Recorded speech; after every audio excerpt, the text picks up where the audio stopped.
I, 25F, am getting married this coming spring. I've got a cousin named Rose, also 25F, who is around a lot growing up. Her mother, my aunt, is my mother's sister and they've always been super close, and my mom adores Rose and her siblings for some reason and we spent a lot of holidays and summers together when we were growing up. The thing is, Rose is crazy. Her brothers are fine, but Rose is crazy. Every time we were together she would have a meltdown and throw a temper tantrum if things didn't go her way and never made any sense.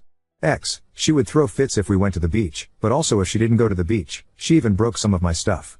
She just seems like a very unstable girl. We stopped spending so much time together when Rose's dad got a job in a different state and they moved away and couldn't afford to fly back as frequently. It's been a while, and I still follow her on social media. She posts a lot about mental health stuff. She goes by a new name, has a new look, and she's even dating some guy. But I don't think it's authentic. I think she's trying to reinvent herself because she used to be such a brat and is trying to make people forget how she used to treat them. I'm pretty sure she is BPD. This Christmas was at my mom's house and my fiancé and I figured that we would hand out the wedding invites there and not risk them getting lost in the mail. Most people at Christmas got one, but Rose, naturally, wasn't invited. I don't want her ruining our special or anything. She was pretty mellow and was talking about her new job and stuff. She came up and told me that she noticed that her brothers had gotten an invite but I had forgotten to give her one. I told her I didn't think she would want to come, since when we used to get together nothing seemed right for her. She seemed really taken aback, apologized for how she used to act because she had a lot of stuff to deal with, and said she was sorry that I didn't think she couldn't change from when she was a kid. I held firm because this is the first time she's ever apologized to me for how she tried to ruin stuff and I think she was just trying to manipulate me into getting her way like she always used to. Her family realized that she had never gotten an invite, and one of her brothers called and asked why his sister wasn't invited.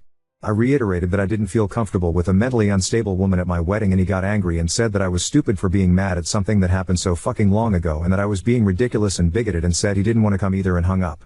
Then Rose's mom called my mom and said that if her daughter was the only family member not invited that she wasn't going to attend. Now my mom is upset that her sister and nibblings, her word, aren't coming and begged me to just invite Rose. But you can't fully cure mental illness, and I don't want her coming and smashing my cake or something. Ida? Oop. Look, if one day I decided to shave my head and change my name to something completely different and demand people now call me this new name, it would look like I had some sort of mental break. I don't know why people think that this is a stable thing to do. It seemed way more violent and not typical. Random things would set her off, like once she went into her room and pulled off the heads of all her Barbies, and one of mine because we were playing together earlier, and another time at her birthday she was really happy opening presents and then she unwrapped a new dress my mom got her and started crying and wouldn't tell anyone why she didn't like it. Update 1. I am getting married in several months. Sorry if this sounds convoluted. I'm really stressed over this whole thing and it's sometimes hard to keep my thoughts together. It's a long story, boo. There has been some drama about me not inviting my cousin that spiraled into family drama, and now her parents and brothers are threatening to pull out if I don't invite her. I don't want my cousin there because she is mentally ill, I believe BPD, and I have had very bad experiences with her when we grew up together, and I don't believe she has truly improved the way she acts like she has. I feel like she could be a potential threat to my wedding, and I don't want all the attention to be on her having a breakdown, or her trying to smash my cake or interrupt my vows. But my mother, who is very close with her mother and her, is also threatening to pull funding because I'm acting ridiculous for not inviting all of her nibblings. It's causing so much drama, and with my aunt and my mother deciding to take back the offer of money, I wouldn't be able to fully pay for the venue we already have booked. The invites were given out about a month ago, and I'm surprised and disappointed that the drama hasn't blown over since then. I got advice on Reddit before that suggested extra security to shadow my cousin specifically. It looked like that was the only way to keep this venue, so I brought it up with my fiancé and he said he was fine with hiring someone, or even having one of his relatives shadow her the entire time and make sure she didn't try anything. So I mentioned it to my mother, but she didn't like the idea. She says my cousin isn't a threat, and I'm being awful towards her. I tried to explain that, rationally, it was the best option. My cousin is a mentally ill woman, and I doubt the venue would appreciate us inviting someone with a known history of destruction and meltdowns. This way, she can have her nieces and nephews and sister at the wedding and I can have slightly more peace of mind. I'm trying to maintain this boundary, but my mom still insists that I'm being awful for some reason. I'm just trying to maintain the peace while feeling safe at my own wedding. Gee, Ida? Edit, this post is getting brigaded. I would like it if you would stop baselessly speculating on my cousin's sexuality and implying that I'm a bad person because of it. Edit 2, for everyone implying that my mother is fully funding my wedding, that isn't true. She is contributing a significant amount, but I did not ask her to. She offered. If I had known that the money came with strings attached I would have chosen a cheaper venue when planning. Pulling out now would lose my deposit, which I paid for, and cause me to have to do a lot of rescheduling and replanning. I'm not going to give in and let some psycho ruin me and my fiancé's day. To those recommending I go low or no contact with my mother, that isn't an option. I love her and she loves me, and I'm not going to destroy our relationship because of some psycho. You're being entitled, rude and manipulative. I read your post and I remember you from a previous post where you handed out invites to your wedding in front of her, which was completely uncalled and callous of you. You're justing someone who you haven't seen for years for things they did as a child. How would you like every mistake you've made held against you? As this rate you'll be lucky if you have any family left attending your wedding. Uda Pete Friend 86 Nah. I can't be sure if your mother is dismissive or if you're overly alert. What I can be sure of is the fact that you're under your mother's thumb as long as you let her hold funding over your head. Fit Humor 5022 Op isn't paying for this at all. Mom Shal will take away the money if Op does this. Op is just an entitled brat. I wouldn't be able to fully pay for the venue we already have booked. Oop, my mother thinks that she has changed, but I think she's too easily trusting. I last saw my cousin at Christmas, and my mom pointed out that my cousin had apologized then, but she only apologized after she realized she had not been invited to the wedding. She never apologized before about how she used to treat me. She also seems to have had some sort of breakdown a year ago. She had a radical change in her appearance, shaved her head, and changed her name. Our family thinks it's fine and brave or whatever, but it just reminded me of Britney Spears doing the same thing during her breakdown. I stopped replying to my Ada post because it was clear that it was being brigaded and people even linked the subreddit that was brigading. I keep getting harassing messages on my other post and through private messages, so I see that people are stalking my profile as well. People are making assumptions about me and my feelings towards the LGBT community and transgenderism that are irrelevant to my post about my cousin. My cousin is female and mentally ill. My cousin is not a man and has never told me that she thinks she's a man. I think that a woman is allowed to want to feel safe and secure at her own wedding without misogynistic slurs being thrown at her and being forced to accommodate mental illness at a celebration that is not for the mentally ill woman. I am not going to elope and I am not going to cancel. I know my mother loves me, even if she also likes my cousins, and would not abandon me. My fiancé stands by me no matter what and agrees with my stance on the whole thing. I appreciate all the actual advice I've received. My cousin will be invited to placate my mother, and I've told her that I will invite her and not hire security. My fiancé's cousin will shadow her the entire time if she makes it into the venue. She will not be allowed to bring A+1 and invite her boyfriend/girlfriend. If she does not stick to the dress code, she will not be allowed in. The dress code is simple and already established, a formal or semi-formal dress for female guests and a suit for male guests, all within my wedding colors. It's pretty standard for weddings, so if she can't manage that, then oh well, I can tell my mother I tried to accommodate her background. I'm getting married T.S. spring. Around Christmas I sent out the invites to the family I wanted there, but did not invite a female cousin of mine, Rose, because I did not get along with her when we were growing up together and I haven't seen her in a long time. I didn't want her there, and I didn't think she would want to attend anyway. She's a bit of a tomboy, and I doubt she'd want to put on a dress and spend the day at a fancy party with us, but my mother is very close to her mother, they're really close in age, and both of them were contributing money to help fund my wedding for the venue I wanted and already have booked. Because I didn't invite her daughter, my aunt said she was not attending along with Rose's brothers and would not help pay for the wedding. It wasn't a lot of money, so I could eat the cost for that, but then my mom got upset that her sister and niece and nephews wouldn't attend, and is threatening to not pay unless I invite Rose and apologize for snubbing her. At first I was really stubborn, but I don't want to switch venues and catering this late into the planning because it would delay, so I bit the bullet and sent Rose an invite. But I never got a response from her, and I wanted to check if she at least received the invite. I wanted to show my mom that she was choosing not to go, so I reached out to one of her brothers.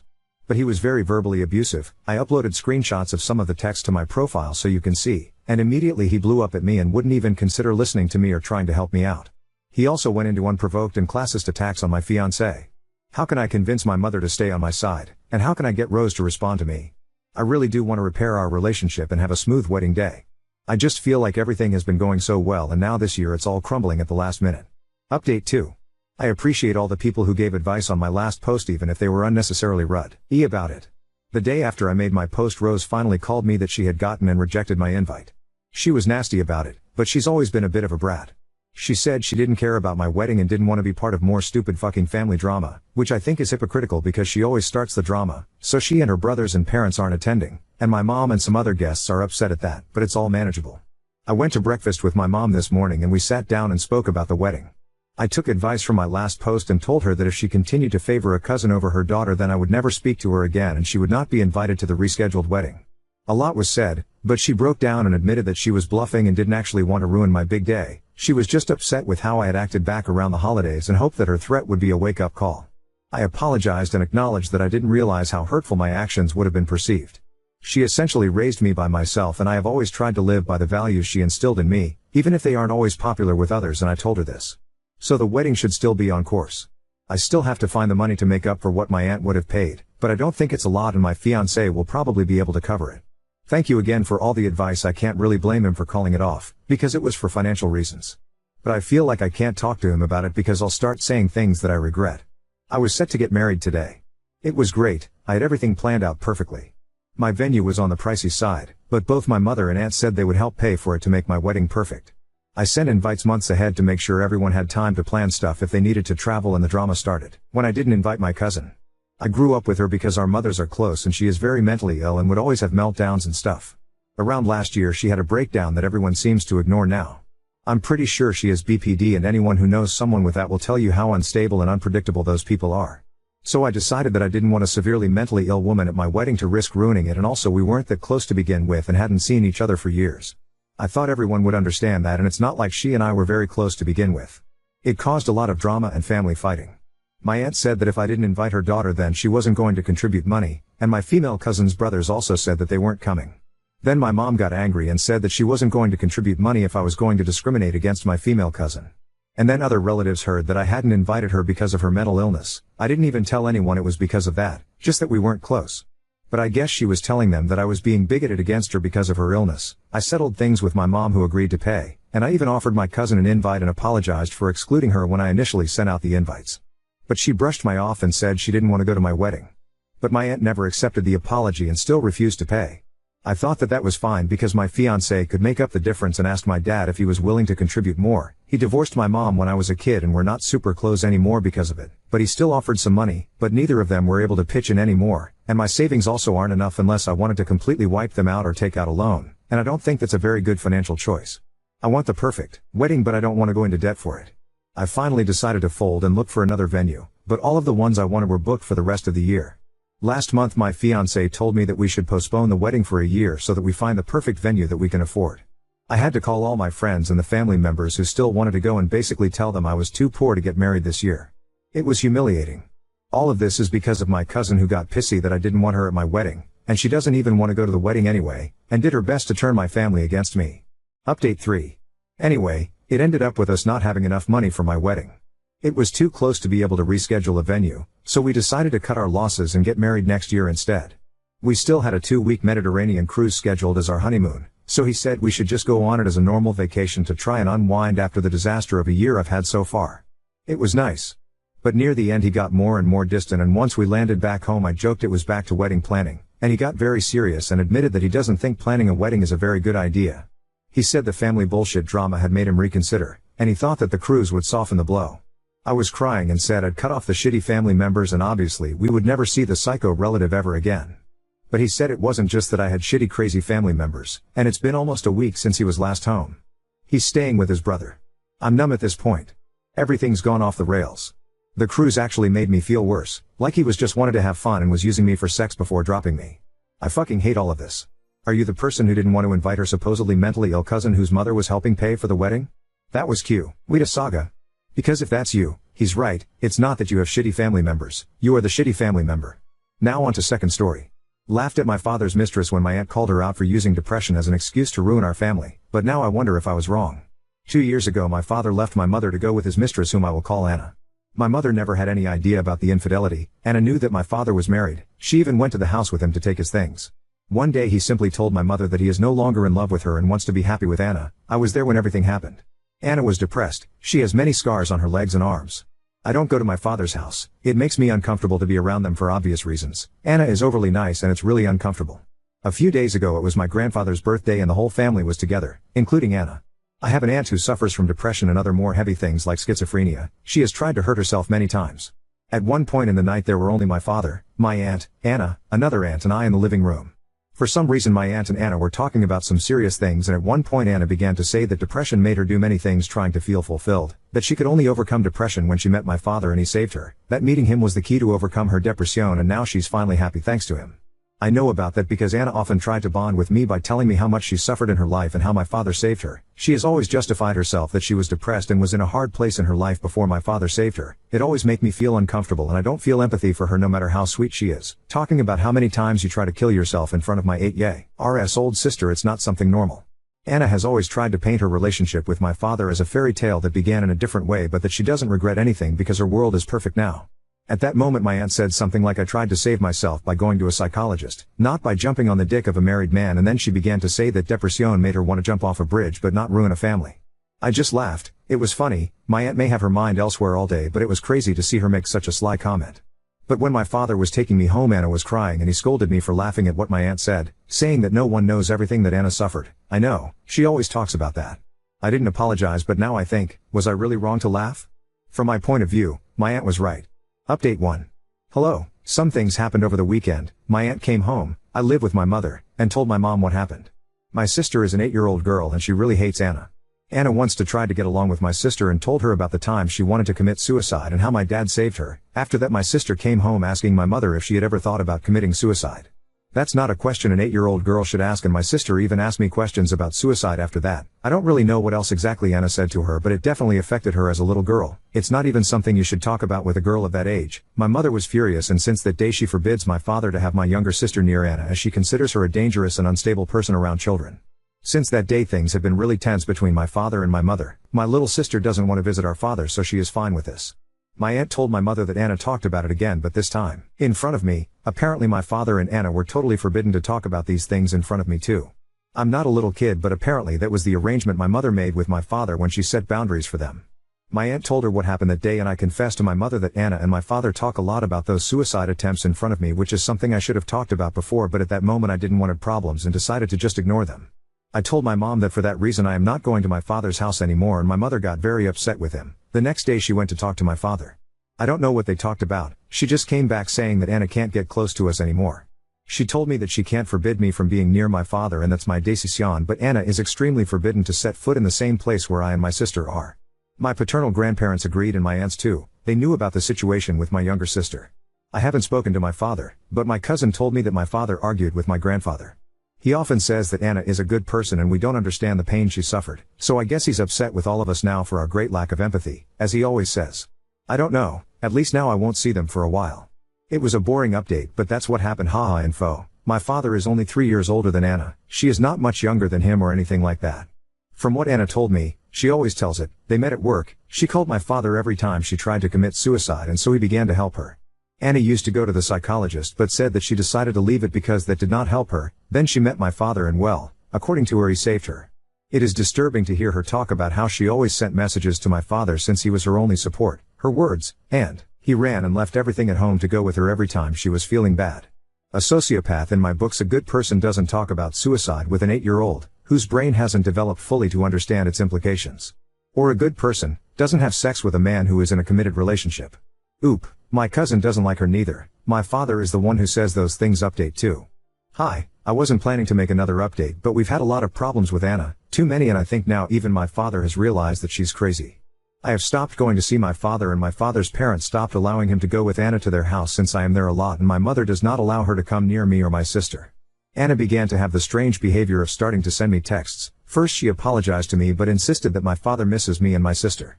I replied to her that my mother does not allow us to talk to her, and she said that she is my father's partner, so we have to get used to her being around. She started to talk badly about my mother, skeptical, saying that I'm too young to realize it, but my mother is manipulating us and that's wrong because she's not allowing us to be a family. I'm young but I'm not dumb. I didn't answer her again and showed the messages to my mother, who spoke to my father again. My father knew nothing about this and apparently had an argument with Anna about this, since now my mother is planning to take away his last name from our name to end with this shit show and protect us. I don't understand too much about this, but in my country you can go to court and take out your father's surname, making him have no right over you anymore. I honestly believe that neither my sister nor I would have any problem with this, but I think my mother just said that to scare him. This is something I heard from my aunt, and I don't know how much of this is real, but my father has been staying at my grandparents' house. One of those nights Anna went to knock on the door looking for him just to argue. She and my father began to argue. Anna yelled at my dad that he couldn't leave her like that, but nothing else happened because my grandfather kicked her out. My aunt also told me that my father told her that Anna sends him messages like, if you leave me I will kill myself, you can't leave me, so my father is afraid of leaving her and afraid of her. Less than 2 days ago I found out that my father had to leave work quickly because she sent him goodbye messages. Nothing happened to her, she just cut her arms as always.